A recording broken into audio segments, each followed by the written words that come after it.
First, let me tell you about my car. I recently took my car to an auto mechanic. I told him my fan belt was squeaking, the first gear in my transmission was slipping, the check engine warning light was flashing on my dashboard, and there was a terrible knock in my engine. He said leave it in his shop and he would look it over. When I called back and asked what was wrong with my car, he said it would cost me $800 to get it fixed. I gasped and said, well, what's wrong with it? He said, I don't know. You don't know? Well, how can you fix it if you don't know what's wrong with it? What did you do for the squeaking fan belt? I asked. I removed it, he said. But I can't drive the car without a fan belt. Oh, it'll work for a while, he said. Well, how about my first gear? I removed it, he said. You removed my first gear? It's okay, he said. You have second and third gears. It'll work for a while. Well, what about the check engine warning light on my dashboard? Oh, I cut the wires to that light. It won't bother you anymore. And how about the knock in my engine? Then he handed me some earplugs. I looked him straight in the eye and I said, you're not a mechanic. You're a doctor. You see, that's what we doctors do. We cover up the symptoms with drugs or remove the part. Now, you would never let an auto mechanic attempt to repair your car if he didn't first find out exactly what was wrong with it, would you? You expect better from your mechanic than to just remove the parts from your car that aren't working rather than fixing them, or to cover up the symptoms such as the knock in your engine by handing you a pair of earplugs. But think about it. That's exactly what we doctors are trained to do. If an organ in your body is not working and is causing you trouble, symptoms, we doctors do one of two things. We give you drugs to cover up the symptoms, or if that doesn't work, we just take out the organ or part by surgery. We never fix the problem. Why? Because doctors don't understand the underlying causes for nearly all disease. We're never taught what causes cancer, because even the so-called experts admit they don't know what causes cancer. Medical textbooks admit that for 80 to 90% of all diseases, the cause is unknown. So if doctors don't know the cause for your disease, why would you let them give you treatments such as drugs or surgery that can kill you or damage your body severely when they don't understand what's causing your problem? If your mechanic does a bad job on your repairs, you can at least buy a new car. But you'll let a doctor who admits he or she doesn't know the cause of your problem work on your body, your life, and that's the only body you've got. In order to really fix anything, you must have a clear understanding of what's causing the problem. Now, let's talk about cancer. The only treatment an orthodox medical doctor is taught to give you for cancer is chemotherapy, radiation, or surgery. But cancer is not caused by a deficiency of chemotherapy, nor is it caused by a deficiency of radiation. Just as headaches are not caused by a deficiency of aspirin, and stomach upsets are not caused by a deficiency of antacids, and joint pains are not caused by a deficiency of anti-inflammatory drugs. All of those treatments just cover up the symptoms while the underlying problem, the disease, is still there. Now, it's important to understand that chemotherapy is a poisonous drug. Chemotherapy and radiation both destroy your immune system. That's the only system in your body that can get you well. In fact, both chemotherapy and radiation actually cause cancer. There are many articles in the medical literature documenting this, and every doctor knows that very well. The point is that the treatment we doctors give often kills you. But you can reverse cancer and actually get well by addressing the underlying cause of the cancer. So, how about cutting out the cancer? Even if you have the cancer cut out or the organ removed by surgery, you still have left in your body all of the factors that allowed your cancer to develop in the first place. Unless you change all of those factors, the cancer will return, either in the same organ or in another organ, or you will develop another type of disease. And if you cut out the mass or tumor, What are you going to use to follow your progress on rebuilding your immune system and eliminating your cancer? Now, I'm not telling you that you shouldn't have it removed. That decision is up to you. I'm just suggesting that you evaluate all the options before you proceed. Now, how about removing the lymph nodes? The lymph nodes are part of your immune system. If they have cancer in them, that means they're doing their job. They are the little guards at the gate whose job it is to keep the cancer from spreading. When they're removed, then the barriers to the spread of cancer are decreased, and the cancer can spread more rapidly. So, what does cause cancer? Is cancer inherited? Does cancer run in families? Even if your great-grandmother, your grandmother, and your mother had breast cancer or some other kind of cancer, that doesn't mean it's genetic. Oh, it's passed down in families, all right, but not necessarily in the genes. Your great-grandmother teaches your grandmother how to eat, live, and handle stress. And your grandmother teaches your mother, and your mother teaches you. Now, a very tiny percentage of cancer is genetic, but it's hardly worth mentioning. Parents teach their children how to eat and how to handle stress, either directly or by example. They teach them good ways to eat and handle stress, or they teach them bad ways to eat and bad ways to handle stress. This is the way that disease, including cancer, is handed down from generation to generation, not in the genes, except in very, very rare cases, but in the ways we're taught to eat and handle or not handle life's stresses. Well, how about viruses causing cancer? That's a popular theory now among medical experts. Sounds logical, doesn't it? Since everyone agrees that germs cause disease, but do they? When a doctor looks under the microscope and sees germs, such as bacteria or viruses, in contact with dead or diseased tissues, our response is, voila, this germ, this bacteria or virus, is actually causing the disease. So we conclude that in order to get rid of the disease, we must destroy the germs with antibiotics or other drugs, all with harmful side effects. So we doctors prescribe the drugs, and guess what? The symptoms of the disease stop like magic, because the antibiotics do indeed, in many instances, kill off the bacteria. And the patient feels better, at least for a time.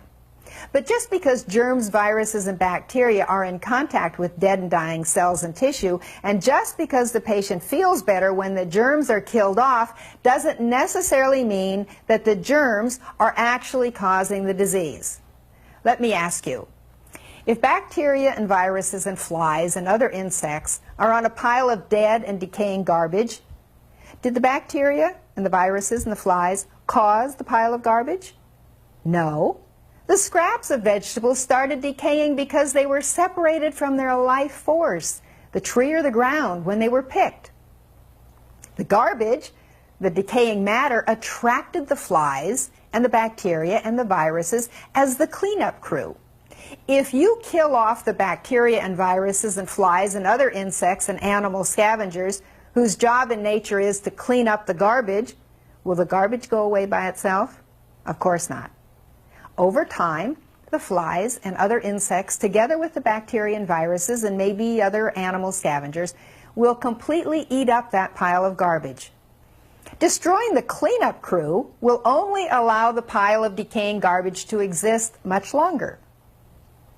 God has created an ingenious system of keeping the world clean. If there's a dead animal in the road, here come the insects and the scavenger animals and maybe even vultures, the scavengers of the air, to eat up the decaying flesh of the animal. Nature's cleanup crew is always available and ready to go. In the ocean, crabs and lobsters and other ocean scavengers eat up the dead fish and the decaying sea creatures. The dead creatures attract the cleanup crew. Land scavengers eat up dead animals to keep the environment clean. And those scavengers don't eat live, healthy animals, only dead, rotting flesh. In every instance, the dead flesh attracts the scavenger cleanup crew, the vultures or insects and viruses and bacteria. These viruses and bacteria never cause the dead flesh. It's the same on the tissue level. For hundreds of years in medicine, maggots were used to clean up infected wounds. The maggots don't cause the problem, they just clean up the dead and decaying tissue in the wound, leaving it perfectly clean and ready for healing.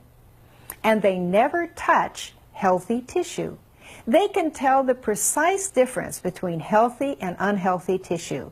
They only eat up the dead part. That's what all scavengers do. So, if germs don't cause garbage, they're only there to clean up the mess, then what are they doing in our body? The idea that germs actually cause disease, which is known as the germ theory, was promoted by a French physician, Louis Pasteur, the pasteurization of milk, Pasteur, way back in the 1800s, and was embraced and totally accepted by all of orthodox medicine since that time, even till today. Pasteur said the germ is everything, and the milieu, or the immune system of the body, is nothing, meaning the condition of your immune system doesn't matter.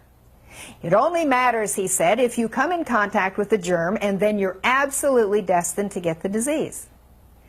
But Pasteur's contemporary, named Antoine Béchamp, a physician and expert in his own right, he was professor of biochemistry and dean of the Faculty of Medicine at a very prestigious university medical school in France, he strongly disagreed. Béchamp said, germs don't cause disease. Disease is a result of the deterioration of the body's defense mechanisms, the immune system, and the germs come in to clean up the dead tissue and the dead cells. Béchamp said that the milieu, the immune system, is everything, and the germ is nothing. If your immune system is working properly, the germs will not cause disease. But Pasteur worked for the government, so then, as now, he received more media coverage and unwavering support even in his error, and the medical establishment has been embracing his theory ever since.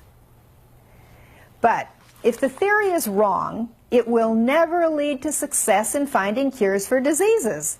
That's the main reason the war on cancer has been a miserable failure.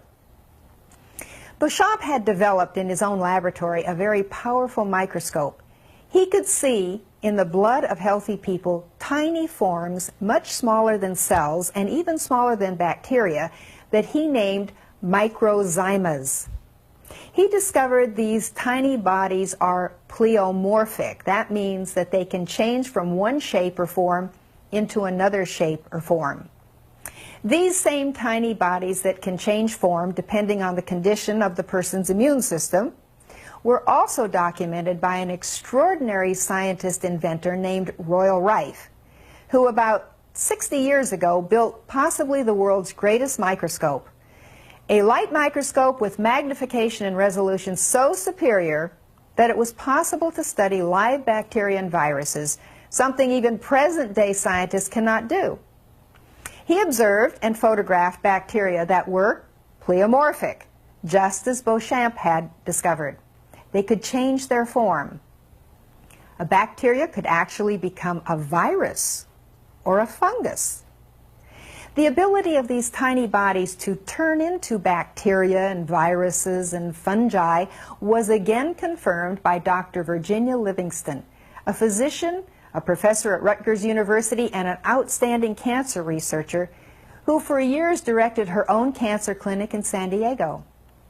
This tiny body, the microzyma, as named by Béchamp, was renamed and more clearly defined by Dr. Gaston Naissons, a brilliant chemist and physicist now living and working in Montreal, Quebec, Canada, who studied at the same university in France where over 100 years before Antoine Béchamp had taught. Naissons built a super specialized microscope for studying these tiny living organisms, which he named somatids.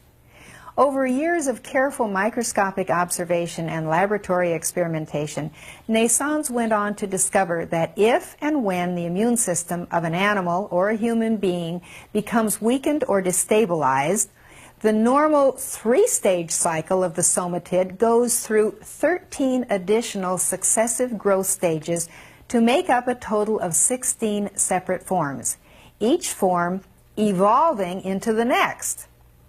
All of these forms have been revealed clearly and in detail by motion pictures and by still photography under Nason's microscope.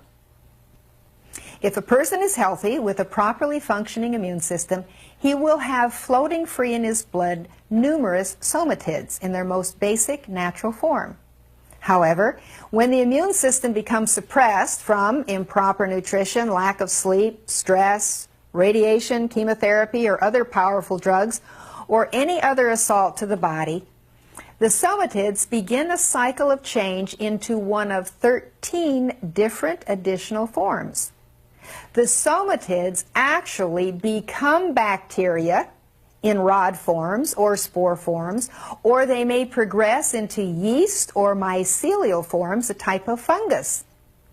These somatids change into the type of organism that the body needs to clean up the dead or dying cells produced by the stress or other assault on the body. But when they clean up the dead and dying cells, the detoxification process produces symptoms. This is what we doctors call disease. So you see, we can actually produce bacteria, viruses, or yeast in our own body just by not taking care of our immune system properly. Our body has this built-in fantastic mechanism to produce just the right organism to clean up the mess we have caused in our own cells, tissues, and organs. Just think about it. If you have Epstein-Barr virus or Candida, hepatitis, herpes, or other organisms, the way to get rid of them is not to take powerful antibiotics or other drugs to destroy them, but to rebuild your immune system by totally natural methods, so you will have no dead or dying tissue in your body for these organisms to feed on. And by the way, it's impossible to rebuild the immune system using drug medications. All drugs have side effects. The immune system can only be rebuilt by totally natural methods. So you can see all these organisms, the bacteria and the viruses and the yeast and the fungi, can arise within our body. Disease doesn't have to come from without. So it's clear that a person does not have to catch a disease. We can produce it within ourselves. In the mid-1800s, the famous nurse Florence Nightingale witnessed and wrote about diseases appearing in people in isolated places where no one could possibly have caught the disease from someone else. She also documented that one disease, with worsening of the patient's immune system, could turn into another disease. She concluded that there are not specific isolated diseases, only disease conditions. By the way, she was one of the researchers who had completely refuted the germ theory, the notion that germs cause disease, years before Pasteur had even proposed it. So, if germs don't cause disease, then viruses can't be the cause of cancer. The viruses are there as the cleanup crew.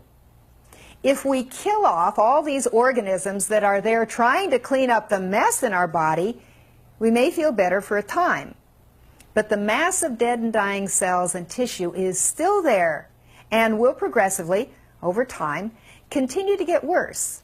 Thus, we set the stage for a more deadly disease. So the cause of cancer is not viruses, and we've already seen that the cause is rarely genetic. So what about the ozone hole and the environmental pollution? Well, they may play a tiny role in the cause of cancer, but just think. I and many others that I know have gotten well from cancer by natural methods, even though the ozone hole and the environmental pollution haven't changed. In fact, they may have gotten worse. This shows they have very little to do with the problem. So what does cause cancer? The answer has been known for well over 100 years. Ellen White, a brilliant, godly woman, a health reformer, and the most prolific woman author in America, penned the answer in the 1800s in a book called Ministry of Healing. Disease is an effort of nature to free the system from conditions that result from a violation of the laws of health. Let me repeat that. Disease is an effort of nature to free the system from the conditions that result from a violation of the laws of health. In other words, all disease is a direct result of violating the natural laws of health. So what are the laws of health? They are proper healthful nutrition, natural nutrition, regular exercise, drinking 10 glasses of water every day, daily sunlight, abstinence from harmful substances including alcohol, tobacco, caffeine, sugar, and all the chemicals that are in food, including preservatives and aspartame, NutraSweet, and MSG. Plus lots of fresh air every day, proper rest at the proper time of night, relief of stress by learning to trust God, an attitude of gratitude, that's thankfulness, and benevolence, doing things for others instead of always thinking of oneself. Sounds too simple, doesn't it? But all disease, including cancer, is caused by a violation of these 10 seemingly simple laws. The way I got well from severe advanced cancer, the way I reversed my cancer, was to institute these 10 natural health laws in my life with total 100% commitment.